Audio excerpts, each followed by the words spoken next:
So Green Building Store, first and foremost, is about the transformation of our built environment, obviously mainly the residential built environment. This is really important that we tackle, particularly in the UK. We currently sadly have the most inefficient housing stock in Europe, so we need to address this, and a key component of that is our fenestration, our windows and our doors.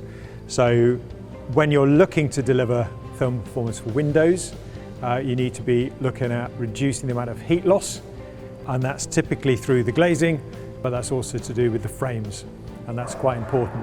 The frame is always the weak spot. You always get more conductivity of heat through a frame than you do through glazing.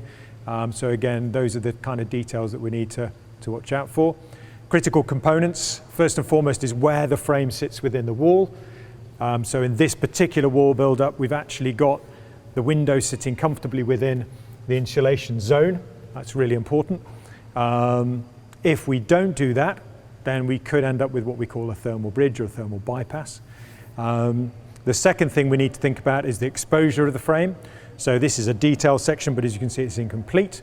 What we'd normally have is insulation returning around here and coming up to the frame to reduce it as best we can, which again improves the thermal performance of that detailing. This is actually a mock-up of a retrofit product, but effectively you've got a cavity wall. Cavity's been filled, and then these I-joists have been applied to the outside brickwork of the property, and then that's been infilled with warm cell insulation. And then there's a wood fibre insulation wrap around the building. Other important detailing here, they've applied a membrane to the outside of the property for air tightness. Often it's done internally, but here the most effective solution was externally, and that gets taped back to the frame. That's an important detail as well.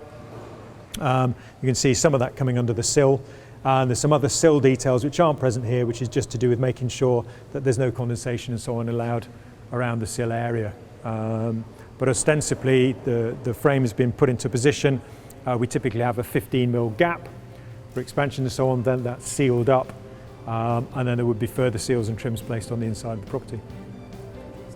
AECB is an organisation that I think we would like to consider as very similar to ourselves, very much at the vanguard, the pioneering end of change and transformation to bring us right back to the beginning of this, of the built environment. AECB is a group that is committed to basically have an impact on reducing both carbon, energy and the change that is needed in the UK, which represents all the values that GBS has. We've played quite a significant role in the past within AECB, and we've no real intention of seeing that change.